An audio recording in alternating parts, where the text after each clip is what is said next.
Hello and welcome to Transforming Tomorrow, the podcast from the Pentland Centre for Sustainability in Business here at Lancaster University Management School. I'm Paul Turner. And I'm Professor Jan Babington. Jan, it's time to put your job on the line once more as we talk to one of the people who I have a general consensus may be able to get you fired. I'm not at all worried, Paul. I certainly won't be fired for this. Yes, because we're going to be talking to someone from Pentland Brands, someone who is in charge of corporate responsibility at Pentland Brands. And Pentland Brands are essentially the same type of people who are sponsoring the Pentland Centre. They are indeed. So we've got lots of things in common. And one of the things we've got in common is a passion about sustainability in business. So that's pretty cool, eh? Yeah, it's good to actually go behind the scenes at a company that when we discuss and discover how broad Pentland Brands is, it's a pretty huge company in lots of ways, and finding out what they do regarding sustainability activities. And who's going to tell us about that, Paul? Well, Jan, today we're joined by Kaeisha Gibson, who is the head of corporate responsibility at Pentland Brands. Hello, Kaeisha. Hello. Thank you very much for joining us. And can I check, do you have the power to get Jan fired? No. And I wouldn't even try. Oh, bless you. You see, the girls are in this together. You're on a thin and sticky wicket there. Next time, can you find someone who can get you fired? Just, They exist. Yeah, They I'm sure exist. they do. Yeah. Well, thanks very much for joining us, Kaeisha. First of all, I'd like to get a little bit of an idea of who Pentland Brands are, because like I've said, there's so many companies and brand names within Pentland Brands that people maybe don't necessarily realise are owned by the same overarching company. Yes. So Pentland Brands are the people behind some of the world's best loved sport, outdoor and lifestyle brands. We own Speedo, Berghaus, Canterbury of New Zealand, Endura, Red or Dead, Kangaroos and Mitre. And we are also the UK footwear and apparel licensee for Kickers. And they're all pioneering brands that just make life better. That's quite a few companies there. A lot. Yeah. And one of the things that, when we first started working together, I didn't know that you had Canterbury of New Zealand. And I had heard it was foreign owned and I was quite upset. And then I got over it when I knew it was you who owned it. I think, oh, that's all right then. I can think that's okay because I'm from Canterbury. Oh, are you? New Zealand. Okay. All right, we're going to wheel you out for representation should anyone push back. All of those brands together, how does it work as an overarching company then, Kaeisha? How does Pentland Brands work with all those smaller brands within it? So Pentland Brands is kind of the company that supports the brands in terms of company structure. So we have a lot of shared services, sustainability, corporate responsibility being one of them. Yeah, there's some shared services, and then we've got the brands team who focus on the product, marketing. Some of the strategy, when we talk about sustainability, comes from our team, but the brands will have their own strategy. So it's a delicate balance, but we have perfected it, I believe. And what's your role then within Pentland Brands? What do you do in your role as head of corporate responsibility? So we are also called the Positive Business Team, which sounds a lot nicer, but it's not always clear what we do. So as a department, we manage the social and environmental responsibility of our brands. We do that from a people, planet perspective. We also positively contribute to kind of wider society through the charity and community engagement. So the brands will have some personal charities that they work with. We'll look at the more general one that goes across all of our brands where we can link them to our brands. That work will happen as well. In essence, my role is to manage our global social and environmental program of work across the brands, staying ahead of various internal and external sustainability requirements, of which there are quite a few, and then to help the business deliver on its positive business strategy. One of the things I've been really struck by when I've been working with Pentland Brands is the fact that the brands really matter. And you were talking about that balance between, if you like, the overall vision and the vision for each brand, and those sort of co-evolving and managing together. But the whole branded aspect I thought was really powerful. And after the first time I visited, I looked at myself and thought, I'm not very well branded. And people are so groovy and creative, and quite a young team of people really pushing these things forward. I mean, it seems to me from what you've said, but also what I've observed, that the brands carry so much of the energy of the company. And how does that feel like, or why is that the case? Definitely, it's our face towards the public, and it would be remiss if they didn't hold the energy. They are the ones carrying the torch. We just facilitate in terms of my role. It's about the values of the brand, which align to the values of Pentland Brands and Pentland Group. And so it's our job just to make sure that it's done, implemented and communicated effectively.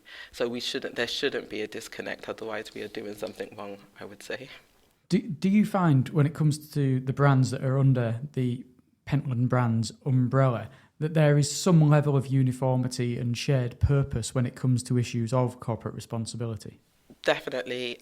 Previously, as a business, we used to have a corporate responsibility rep, and this is years ago, for each brand. We decided to bring that in-house, so it means there can be more cohesion.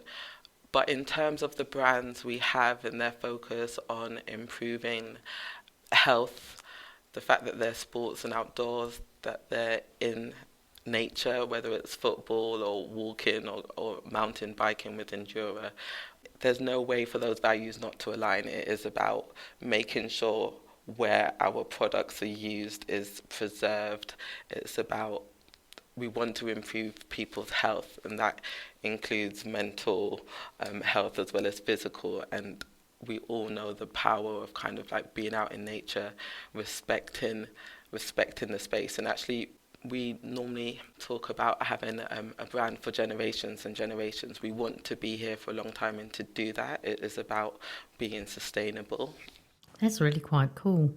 What I'd like to turn the conversation to now is about B-Corp certification. And so if you could maybe tell us what B in the B-Corp means, we can start unpacking how you've approached that particular task and challenge for the brands. Basically, B-Corp is an organisation that is trying to make businesses be a force for good. And in terms of, they have a declaration of interdependence, which I think represents the values we have as an organisation really well, which is we must be the change we seek in the world, that businesses ought to be conducted as if people in place matter, that through products, practices and profits, businesses should aspire to do no harm and benefit all, and that we do that with the understanding that we are all connected and dependent on one another, and therefore responsible for each other and the future generations. So the fact that it ties in well with the reason why the Pentland or the Rubin Foundation is supporting the Pentland Centre, these are long-held values.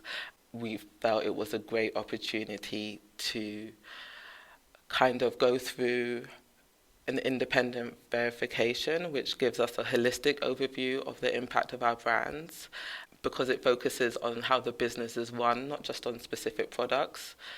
You have to go through recertification every 3 years, of which Berghaus will be due theirs next year.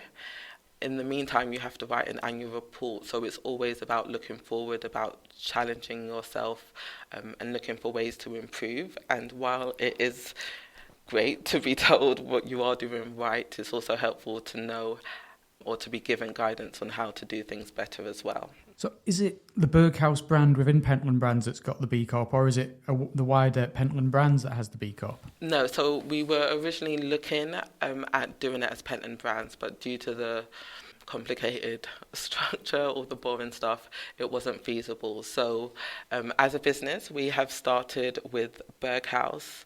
For us, it made sense to choose that company only because it's pioneering in its approach anyway.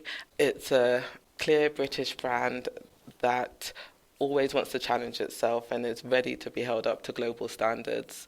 And so we went with Berghaus, but we are starting the journey and getting others certified. And for some of our listeners, because we have a global listenership, they won't necessarily recognise Berghaus. So if you maybe tell our listeners what kind of goods Berghaus are connected to, and then they'll be able to appreciate how it is a classic brand, especially when it rains. So, Berghaus is an outdoor gear brand. It's been going since the 60s, creating beautifully designed outdoor gear that is built to last. So, when it was originally started, I think it had an enthusiast for walking and someone who had an engineer background, and they've just wanted to push the boundaries and make good quality product that met their needs, and that's something we continue to do, something we continue to be passionate about. And certainly I can attest to that built to last. We have the oldest piece of outdoor gear in our house is a Berghaus rucksack that was bought in the early 1980s. And it's still a favourite, and it's still going strong. So that's a testament. So maybe we have bought some new stuff between 1980 and now. I'd like to assure you of that. I really think this speaks as much to the resilience and the hard-wearing nature of Berghaus as it does to your tight-fistedness. So we will. So you say, Kaeisha, that you're coming towards the renewal there at 3 years on from getting there. So what have you learned during those 3 years, and what benefits have you seen during those 3 years when it comes to Berghaus being a B-Corp? For us, I think it's a force for the business to get behind in terms of it's a benefit. Granted, we're communicating with our consumers and customers, but for us, in terms of our employees, we're also dedicated, and our employees are consumers. And so knowing that we've got the certification, being able to feel proud for the company you work for is an underrated feeling. It's actually really nice to be able to do that. There's learnings that we've taken to other businesses, and when we went through the process, it was an opportunity to see if where we thought we needed to build in certain areas was aligned, which it was. So it's nice to know that there wasn't new stuff thrown out at us. But yeah, I think for me it was a personal achievement to go through the process, and it was long, but it gave you better visibility of the business and how all the departments, like the work they do, and how that comes together to make a really strong brand.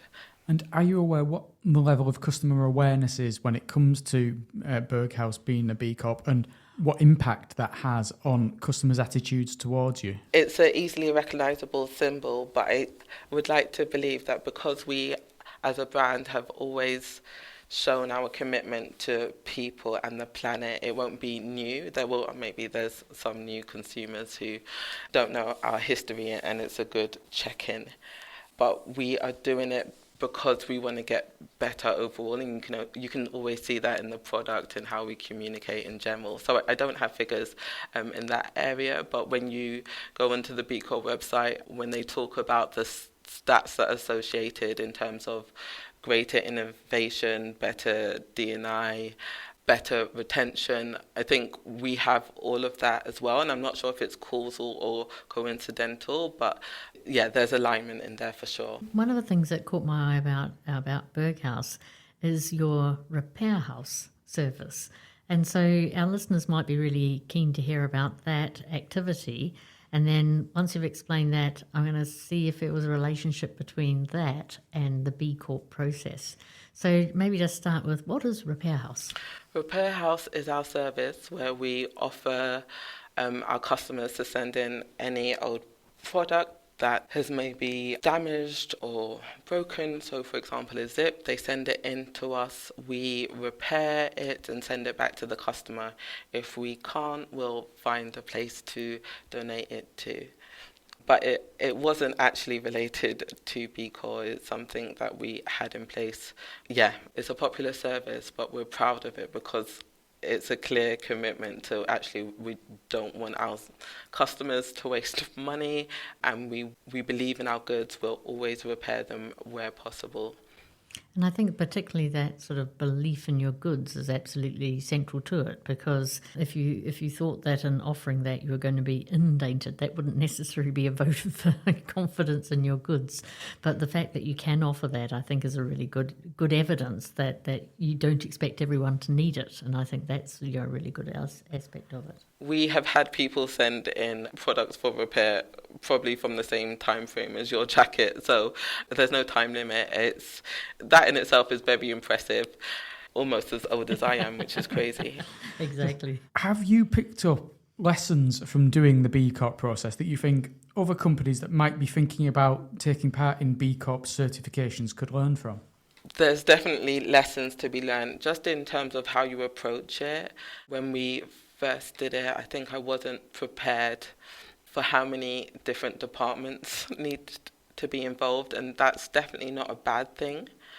It means, again, that it's not just something that's done to the business, but people are involved and get an understanding of why they're doing things. And like most jobs, you can work in one department, everyone's doing their own thing. It was a chance to widen it out. And then I would say the tool is free. B-Corp make it really, really easy. There's a lot of advice and guidance in different learning styles. The questions are clear.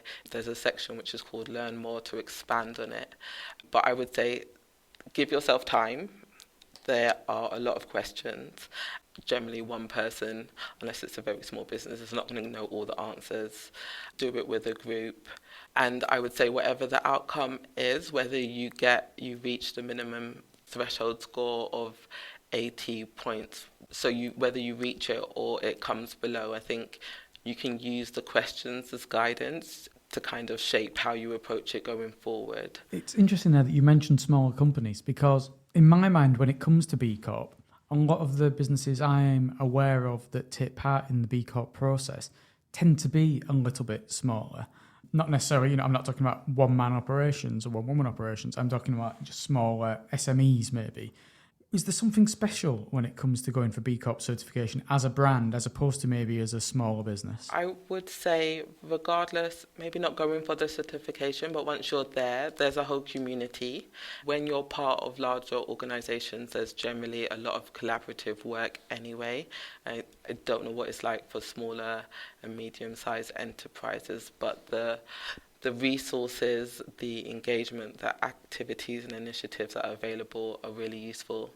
I do think there's also a bit where there's a legal amendment that needs to be made when you join B-Corp, which may or may not have a bearing. It might be easier to update the constitutional documents of a business. So basically, it's a requirement for businesses to consider the impact of their decisions on all stakeholders in the company. So whether that's workers, the community that you operate in, customers, and even your supply base, I guess. So it's that, writing it in, making sure that that's constantly being looked at. You can get distracted by profits. Profits are important, otherwise it wouldn't be a sustainable business. But in terms of what you don't want it to be is at the cost of all else. I think sustainability and working in this area is an investment rather than a cost. And so it's important that the impact on people and planet are always considered, and it will last throughout kind of changes in leadership. It's your North Star, I guess, depending on whatever changes happen in the business. And I really like that aspect of it. So I guess the question is then, what's next when it comes to Pentland Brands in the B Corp context? You say that you're going to start maybe looking at other brands that might undertake the B Corp process? So I'm really happy to say we have another brand already B-Corp certified, which happened in May this year. That brand is Endura. It's our cycling apparel, maverick, no-nonsense brand founded in Scotland and has strong mountain biking roots. And its kind of focus is on having high performance and function cycle apparel available to all. And again, it's a brand that has strong ties to the outdoors and the environment. And the fact that their philosophy is that we never take the easy route and never complacent and always thinking about the next part of the journey is perfect for being a B-Corp certified company. But on top of that, we are also looking to extend or to get other brands certified. And while we're doing that, we can use the learnings that we've had through each process, because you identify different areas and there may be slight differences between the two. You take all of that learning in and you use it meaningfully and kind of make a positive impact to all the brands. So one final question, Kaeisha. What's giving you optimism for the future, having gone through all of this work on B Corps? I would say the fact that it continues to grow, the fact that there's other companies that want to join. If we all have that same approach, then we can make a real impact. This field, sustainability, is huge, and there is always so much to do. And depending on which day you get me, I can be very optimistic about it, or I can go the other way. But actually, in terms of the impact we're setting, sounds very grandiose, and I promise I'm not a narcissist, but like the stuff we're doing is putting in place to kind of make sure the world goes on for a little bit longer. Businesses have to take responsibility, and I like the fact that we're doing it. It makes me really proud to work for Pentland Brands. It makes me optimistic for the future. I like having conversations with like my younger siblings and hearing them talk about this and realize it's getting out there and it's something that they consider. So yeah, it's maybe more of a private optimism, but still valid, I think. That's wonderful. Kaeisha, thank you so much for joining us today. It's been such a brilliant conversation, and it is a very optimistic, positive conversation, which for me and Jan isn't that common. Well, I think Kaeisha has the tough job. Sustainability managers do a really tough job. And so that's the fact you can do it with a smile on your face, but also, perhaps more importantly, the fact you can generate these fantastic outcomes through the B-Corp certification process fills my heart with joy. Thanks very much, Kaeisha. Oh, thank you. Thank you very much. Well, Jan, I'm delighted to say you haven't been fired. Well, it's always a bonus, isn't it, on any given day? Nothing relating to the podcast, just generally you haven't been fired today. I was told to pass the message on. But Kaeisha gave such a positive, really optimistic message around corporations, brands, the B-Corp process, their attitudes towards corporate responsibility and sustainability. It was all such a really happy episode. It was, but also kind of in behind the scenes a wee bit, you got a sense of how much work it takes, and particularly how much work that she personally has put into making this possible. And so that's always, to be a sustainability leader in a for-profit organisation is a really tough job to have. But she's rising to that challenge and making superb things happen. And the rewards are there as well. So there's hard work, but there's the reward at the end of it by bringing all these people together, getting them to buy into the process and having it run through the company. Yeah. And I think the thing there, as I said on the podcast, I'd never really paid very much attention to brands because I'm not very stylish in any kind of way, shape or form. But it's interesting to realise that brands are the carriers of all sorts of values for people. And I suppose Berghaus and Endura as a B-Corp then become carriers for sustainability, and that's pretty amazing. It really is. Yeah, the fact that they've taken it, the B-Corp status with Berghaus, they've gone through the process, seen how it works, they've then been able to take it to Endura.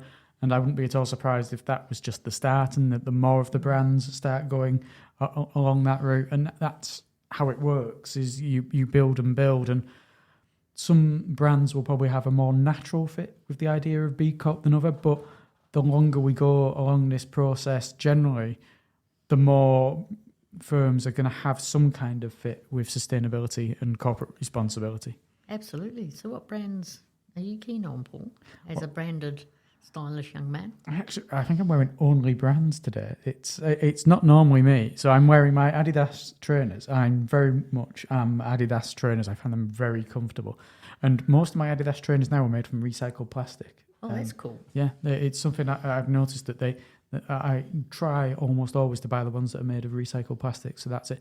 I then got Rowan, who are probably a competitor to Berghaus, and therefore when this episode is listened to by people at Pentland Brands, they will send the hit squad after me for wearing Rowan. But I do wear quite a lot of Rowan. I find their clothes really good. They're quite nice. And they're an English brand as well, and not one that's necessarily that well known outside of the walking circles. And then I've got Tommy Hilfiger, which is a total left turn from Rowan. I wear quite a lot of Tommy Hilfiger tops. I don't know what Tommy Hilfiger's sustainability credentials are. I know Rowan are a very good English-British firm, and I know that Adidas, like I say, there's the sustainability element of these are trainers made from plastics. So different brands, different levels of knowledge about their sustainability activities.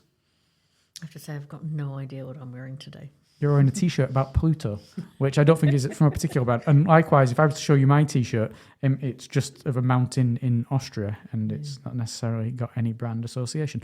But yes, the brand associations with anything and everything to do with sustainability is a really interesting concept. It is. And it ties in a little bit with what we spoke to Steve Kempster about in the last episode, which was all about businesses and their good dividends, good growth, attitudes towards being good, not just in terms of profit, which is something that Kaeisha stressed, but in much wider terms as well.